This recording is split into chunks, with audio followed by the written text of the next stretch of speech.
Hello दोस्तों, कैसे हो आप लोग। आशा करता हूं बहुत ही अच्छे होंगे। बिहार सरकार की तरफ से वैकेंसियों की लाइन लगी पड़ी है। चुनाव के कारण बिहार में वैकेंसी आ रही है। इसका फ़ायदा उठाए आईटीआई वाले स्टूडेंट। मीन्स आईटीआई वाले स्टूडेंट जिनको वैकेंसी का बहुत इंतजार रहता है, लेकिन उनको वैकेंसी कहीं से भी नहीं आती है।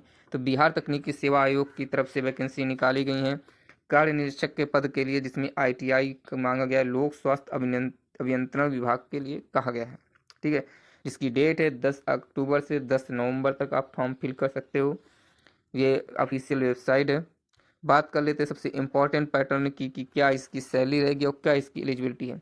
कार्य निरीक्षक इसका पदनाम है। सातवां जो है वेतन आयोग की शैली है। वेतन आयोग जो सातवां है, ये बिहार राज्य सरकार की वेतन प्रणाली का सिस्टम है।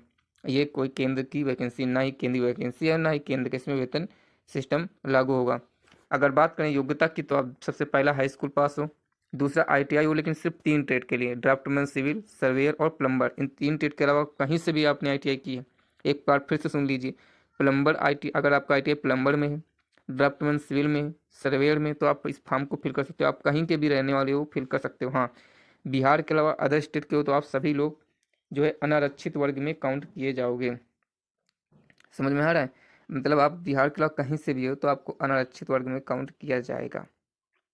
ठीक है, ये जो वैकेंसी है, एक और पॉइंट, ये पुरुष वर्ग का रहता है, ये महिला वर्ग का है। ठीक है, बाकी जो है स्वतंत्रता सेनानियों के लिए, ये सब जो है सिर्फ बिहार राज्य के लिए एप्लीकेबल है।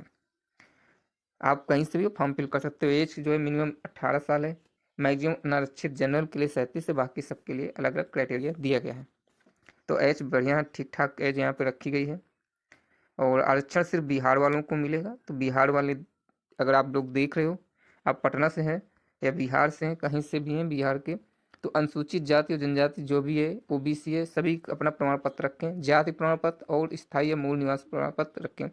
अगर आप ओबीसी एनसीएल में आते हो या ईडब्ल्यूएस में आते हो तो आपको आय प्रमाण पत्र भी रखना है। ठीक है, इसके अलावा हम बात करते हैं, सबसे इम्पोर्टेंट चीज़ है वो कि जो बिहार के लोग हैं उन्हीं को सिर्फ इसका जो आरक्षण है उसका लाभ मिलेगा। इसके अलावा किसी को भी नहीं मिलने वाला है।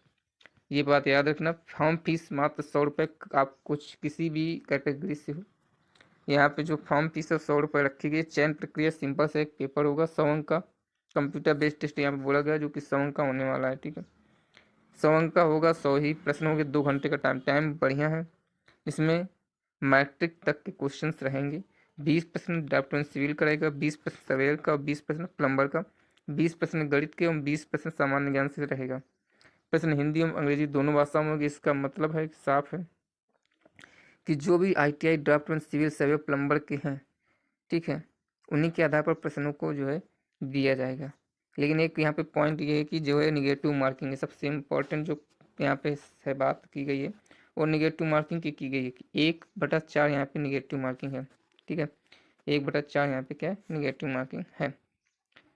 अगर हम बात कर लेते हैं कि जो उत्तीर्ण होंगे उन सब की डॉक्यूमेंट वेरिफिकेशन होगा, उसके बाद में सीधे ज्वाइनिंग की जाएगी।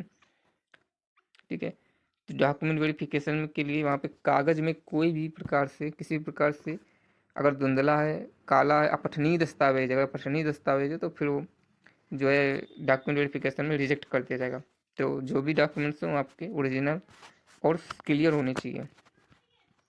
ठीक है, फोटो के लिए बैकग्राउंड वगैरह सब कुछ सही से, जब भी फॉर्म फिल करना तो सही से फॉर्म फिल करना, क्योंकि बिहार राज्य सरकार की जो वैकेंसी आई है उस पर काम भी तेज़ी से चल रहा है। ऐसा नहीं है कि बिहार सरकार की जो वैकेंसी आई है वो सिर्फ एग्जाम हो रहा है, इससे निकल जा रहा है, नहीं, फाइनल रिजल्ट भी ये लोग दे रहे हैं, डॉक्यूमेंट वेरिफिकेशन भी करा रहे हैं, क्योंकि चुनाव का अभी टाइमिंग चल रहा है, इस वजह से इसका काम थोड़ा तेज़ी से आगे बढ़ रहा है। मुझे ये बात समझ में नहीं आती, आप लोग कमेंट में बताइएगा कि ऐसा क्या हो जाए कि एक रोजगार देने के लिए स्टूडेंट के भविष्य के साथ 5 साल वो लोग खेलते हैं और अंतिम साल में चुनाव के टाइम वैकेंसी निकालते हैं, तो जिसकी एज ओवर एज हो जाती है, तो उस पर आपका क्या कहना है? मीन्स ऐसा क्या सरकार को करना चाहिए, हर साल वैकेंसी निकालनी चाहिए या सिर्फ चुनाव के वक्त निकालनी चाहिए? इस बात को कमेंट बॉक्स में जरूर बताइएगा।